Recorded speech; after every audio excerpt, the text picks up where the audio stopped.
Chapter 28, The Roman Empire. The Roman Gods.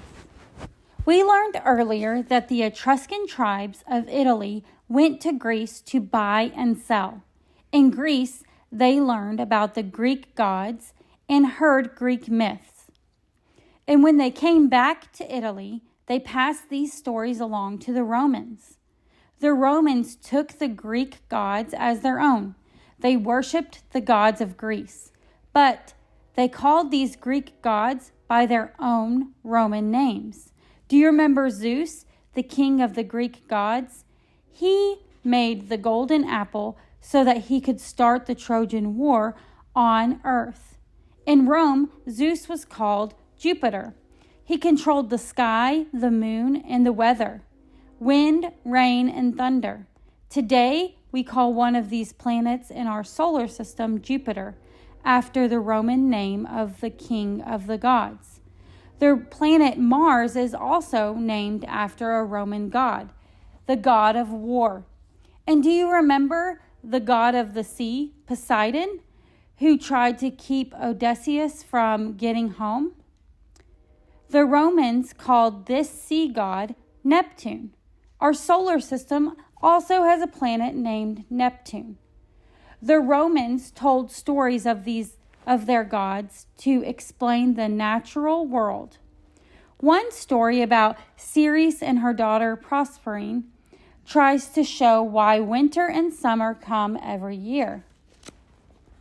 One day, Ceres, the goddess of the harvest, and her daughter Proserpine were roaming through the woods. Wherever Ceres stepped, ripe grain sprang up. Whenever she touched a tree, fruit blossomed beneath her hands. Her daughter followed along behind her, as beautiful as springtime, with long golden hair. Ceres stopped for a moment to drink from a cool stream. While she drank, Proserpine wandered away to a beautiful clump of lilies nearby. As she bent down to pick them, the ground suddenly opened beneath her and she disappeared. When Ceres looked up, Proserpine was gone.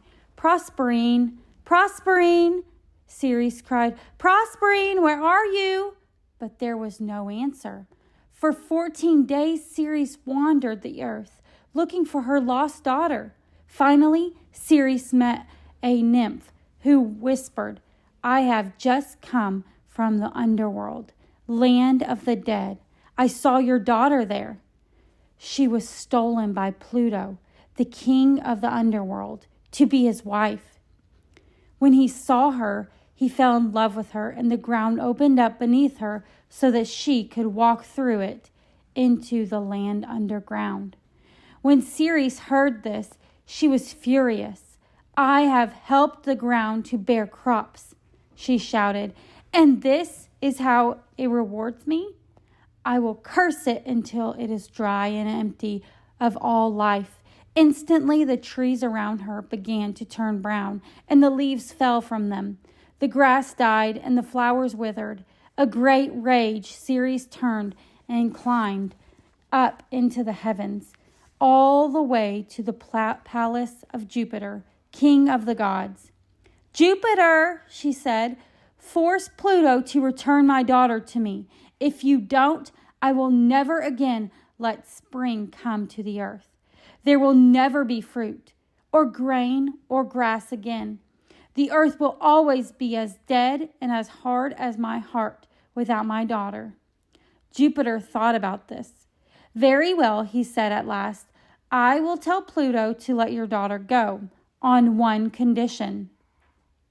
She can leave the underworld as long as she hasn't eaten or drunk anything in the palace of Pluto. But if she ate or drank with him there, she will have to stay. Suddenly the earth cracked open. There stood Proserpine beside a tall, dark man in a black cloak. Pluto, lord of the underworld. My daughter, Ceres exclaimed. Wait, Jupiter said. Proserpine, have you eaten or drunk anything in the underworld? Hardly anything, the girl said. I only ate 6 seeds from a pomegranate just a few minutes ago. Then you must stay with Pluto, Jupiter said. But Ceres refused to give in. If I don't get my daughter back, she warned, spring will never come again. Jupiter considered the case carefully. At last, he said, she only ate 6 seeds. So, for 6 months, half of the year, she must stay in the underworld with Pluto. But for the other 6 months, she can come and live with her mother in the world above. And so, Proserpine spends 6 months of every year in the underworld.